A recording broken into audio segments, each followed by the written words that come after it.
Ada lumayan banyak ini permintaan soal Kubernetes.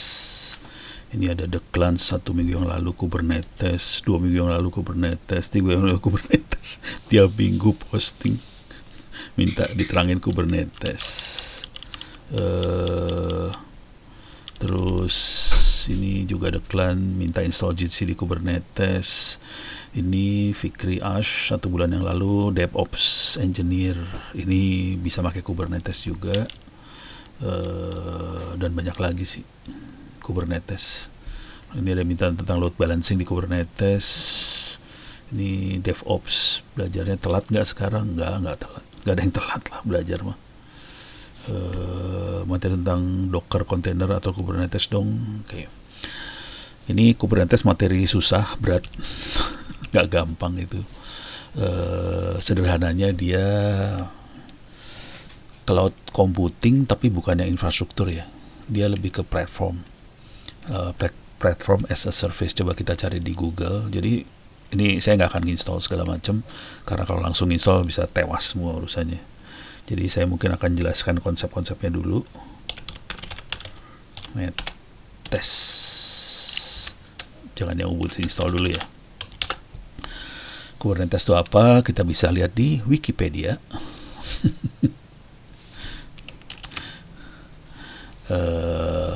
Kalau dalam bahasa resminya adalah open source container orchestration. Jadi dia bisa mengatur kontainer. Contoh kontainer adalah DevOps. DevOps itu kontainer dia. Tapi yang ngaturnya Kubernetes. Oke. Jadi Kubernetes itu bisa mengotomasi proses deployment, scaling, manajemen dari aplikasi tadi, yang kontainer tadi. Oke. Awalnya didesain sama Google, sekarang di-maintain sama Google Native Computing Foundation. Oke. Tujuannya adalah platform for automating deployment, scaling, operation, application container across cluster of hosts. Jadi mesinnya banyak. Nah ini jadi masalah kalau buat kita mau nyoba Kubernetes. Mesinnya minimal 2 sih kalau mau serius. Jadi kalau Anda minta saya demoin, itu Anda nyuruh saya nginstall 2 server sekaligus. Dan saya nggak punya mesin. 2 nggak sanggup dah, nyerah 2. Harus ngeformat 2 server. Ini nggak bisa dipakai di VirtualBox ya. Jadi makanya saya rada ngerem Kubernetes soalnya ini nggak bisa dipakai di VirtualBox. Jadi harus 2 mesin beneran diinstal karena dia virtualisasi. Di VirtualBox nggak bisa, VirtualBox untuk virtualisasi lagi nggak bisa. Jadi tewas ini urusannya. Oke. Nah, jadi banyak cloud service yang menjalankan Kubernetes sebagai PaaS atau IaaS. Sebenarnya lebih ke arah PaaS sih sebenarnya. Platform as a service, bukan infrastruktur as a service sebenarnya ya. Oke. Objek-objek yang bisa kita kontrol, kita manage di Kubernetes banyak sekali. Ada yang namanya pods, replica set, service, volume, namespace, config maps, stateful set, daemon set, secret dan sebagainya. Terus ini objek, buat manage objeknya kayak gini. Oke. Nah, ini sejarahnya sih. Sejarahnya Kubernetes, belakangnya Google. Makanya bagus makhluk itu. Pokoknya belakangnya Google, oke. Ini bisa dibaca lah sejarahnya. Mulainya tahun 2015, kemudian sekarang 2020 udah ngerjain apa aja. Windows belum disupport ya, jadi akan extended to 1 year. Jadi Kubernetes lebih ke Linux, tapi juga kalau server sih banyaknya Linux juga sih. Jadi nggak penting-penting amat ini sebenarnya. Oke, sekarang pods. Pods itu service-nya sih sebenarnya. Di belakangnya jadi grouping containerized component. Jadi DevOps itu di group dan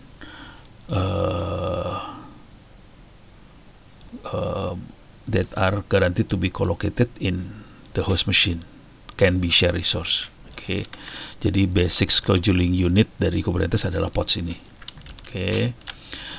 Untuk tiap pods dialokasikan 1 IP address dalam cluster. Akibatnya tidak ada konflik di antara pods ini, karena IP address-nya beda, masing-masing pods beda address. Jadi pods ini yang nanti dilihat sama usernya ini nih, pods ini yang akan kelihatan gitu ya. Nah ini bisa kita replicate podsnya, dia pakai replica set. Jadi kita bisa mastiin bahwa podsnya akan sama di apa sih, di Kubernetes itu pakai replica set ini. Jadi kita udah ngatur. Oke. Nah ini service-nya, ini sebuah kumpulan pods yang kerja sama satu sama lain. Oke. Ini di dalam pods ini ada, misalnya pods ini ada kontainer A, B, ini C, D, E apa segala macam ya. Ini masing-masing pods dan punya IP address beda-beda podsnya itu. Oke, IP address beda. Nah untuk satu service, misalnya dia butuh apa, butuh A, kita ambil dari sebelah sini. Butuh apa, diambil dari sebelah sini, C. Dia butuh C lagi, ambil dari sebelah sini.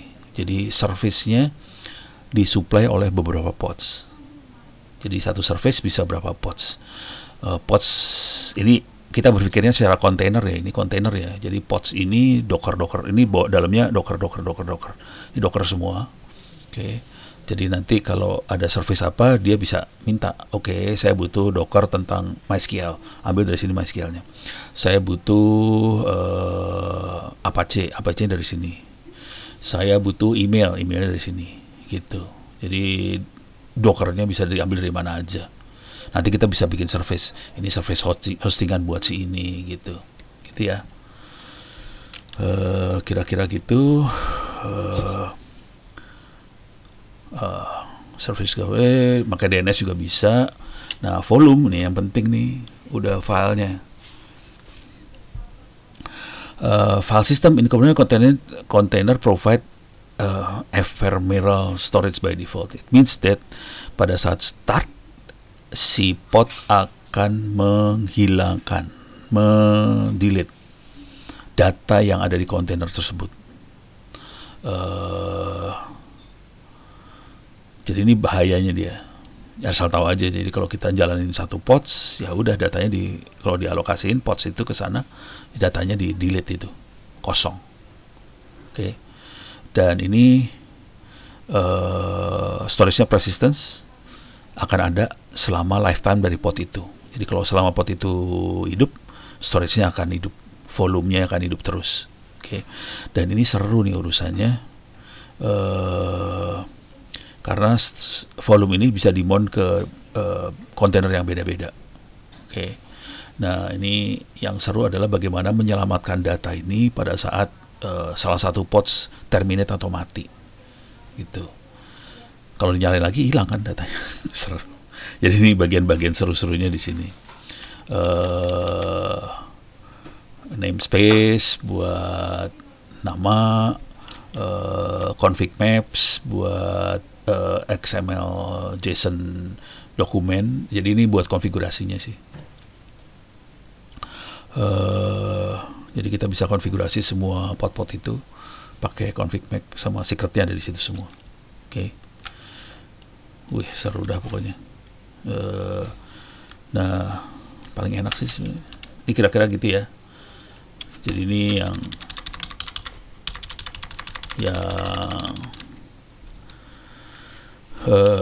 Kubernetes punya mekanisme untuk melakukan manajemen select multiple object ini, label selector, terus field selector, masuknya ke metadata, metaspace dari selector tadi.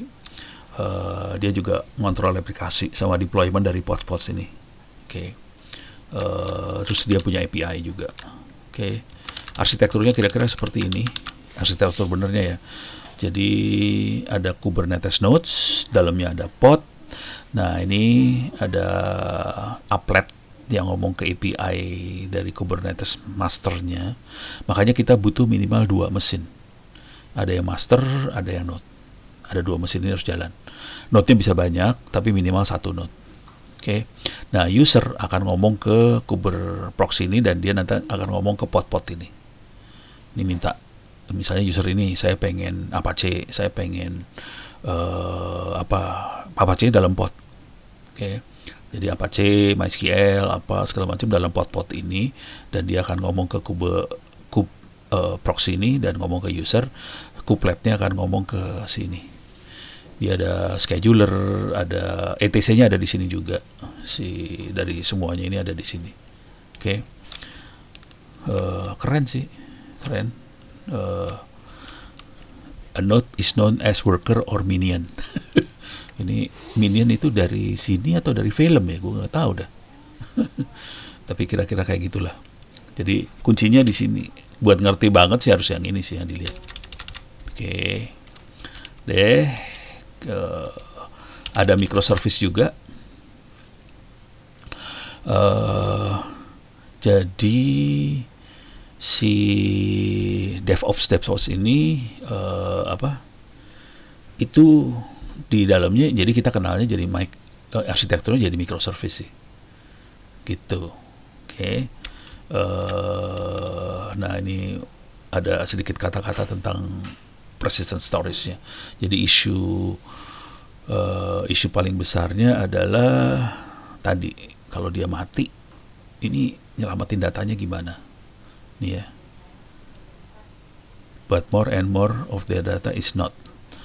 So one need to ensure data survival in case of container termination or hardware failure. Jadi ini yang jadi masalah besar. Kalau sampai kontainernya terminate atau hardwarenya crash, hancur, rusak, gimana datanya bisa survive. Jadi ini makanya mereka ngembangin terutama persistent storage-nya.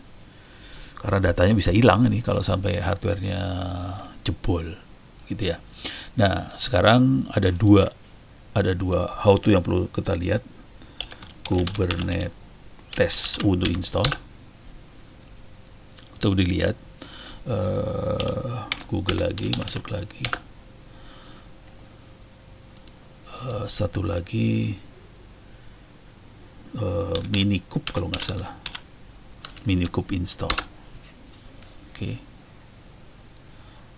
Ada yang bentuk artikel lebih gampang. Coba di sini. Ini dari aslinya ya. Yang ini Kubernetes install. Nah ini. Ini tulisan yang bagus yang saya temuin. Ini tahun 2019 April. Nah ini di cara installnya dikasih lihat di sini.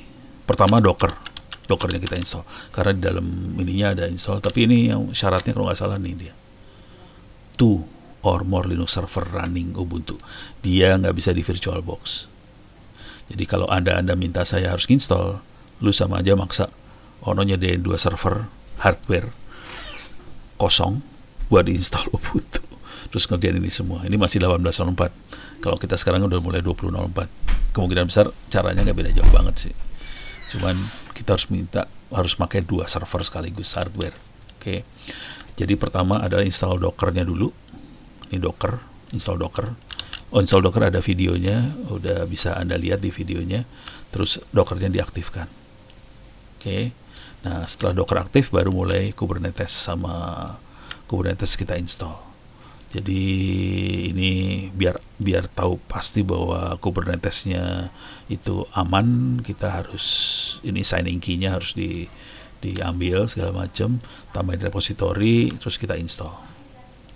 Oke. Deployment-nya seperti ini.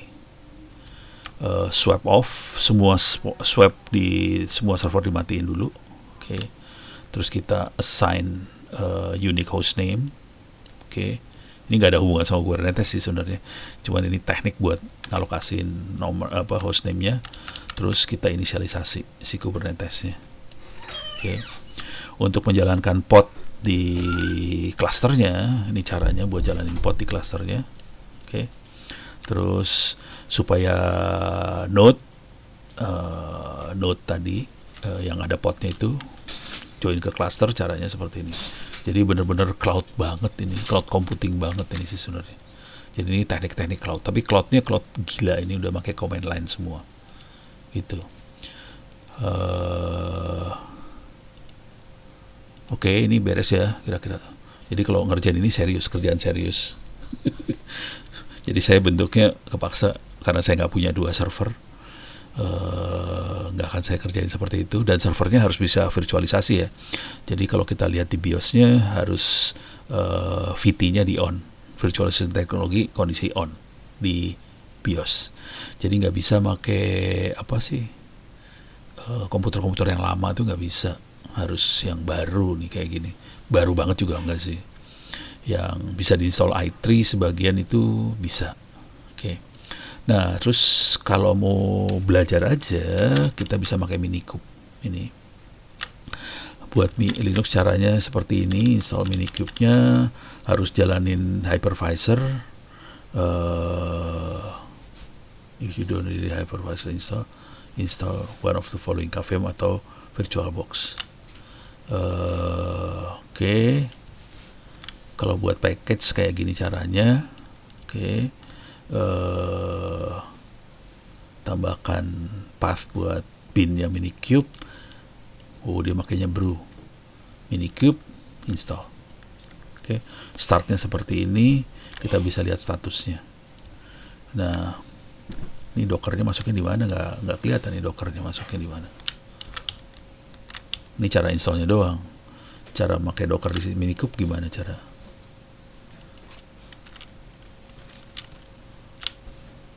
Notepad, ini ada kontainer runtime. Harus baca lagi sih. Start, ini jalan. Dia konfigurasinya lewat HTTP ya. Nih, simple HTTP server. Portnya 8080. Oke. Jadi ini dia. Nah, ini portnya. Oke, jadi kita bisa ngelihat statusnya segala macam. Jadi kalau buat belajar pakai Minikube dulu, jangan Kubernetes langsung, bisa pingsan loh. Saya aja pas ngeliat, ya ini mah bikin gue pingsan nih urusannya. Oke, service hello, ini service kita nyalain, service buat user ya. Ini buat hilangin. Delete dockernya kagak ada. Delete. Nah, ini managing your cluster. Nah, ini masuk docker nih. Ini dockernya ada di sini.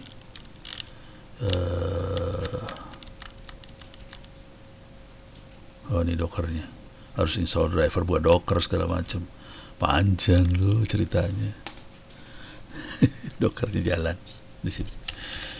Oke, begitulah kira-kira. Tapi ini panjang. Kalau kayak nggak salah di sini ada versi pendeknya nih. Bentar.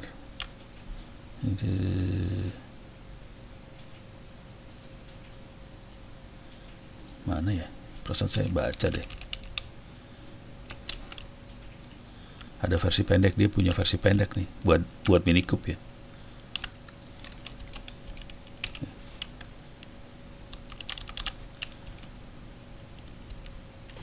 Coba search.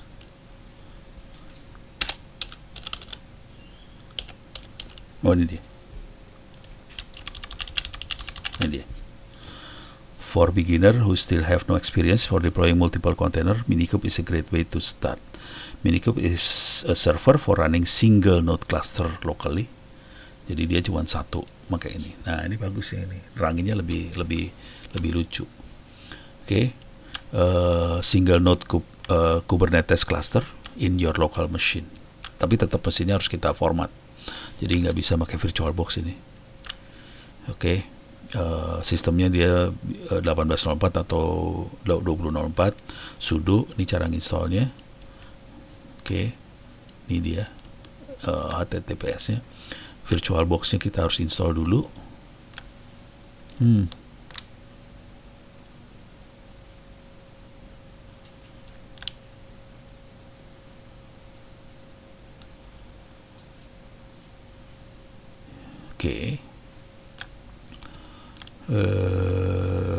Oke, VirtualBox sudah install. Sekarang kita install Minipube-nya, diambil. Gak pakai apt-get install, kita ambil dari Google. Oke, terus kita copyin ke Minikube ini, terus jalan, udah cuma gitu doang. Gampang berarti. Cuman gue harus alokasin satu mesin serius buat kayak gini. Oke. Nah, ini untuk managing Kubernetes pakai Minikube seperti ini. Kube control config view, terus cluster info, get nodes, get pod. Oke, SSH bisa masuk ke SSH ke Minikube-nya. Oke. Tapi podnya nggak dikasih lihat deh. Dashboard. Oke. Yang ini lebih gampang, ada di bagian bawah dari yang ini tadi. Oke, ada di bagian bawah. Jadi kira-kira kayak gitu, baik untuk Kubernetes, untuk Minikube, Docker, dan sebagainya.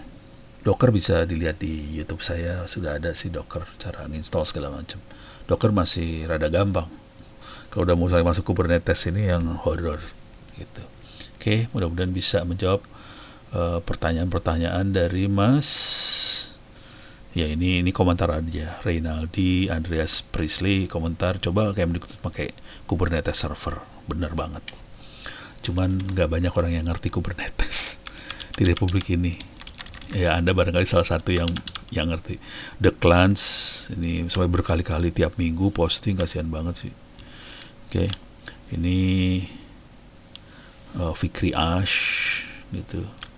Jadi ini masa depan emang Docker, Kubernetes, itu masa depan. Jadi sebaiknya sih pada belajar ke situ ya. Load balancing di Kubernetes dong Pak. Load balancing dikontrol sama controller yang tadi ya. Jadi kan ada dua komputer, yang satu controller, yang satu lagi ini Docker. Kalau mau sederhananya sih round robin sih sebenarnya, round robin aja, dia pakai IP-nya beberapa round robin. Oke, mudah-mudahan bisa bermanfaat.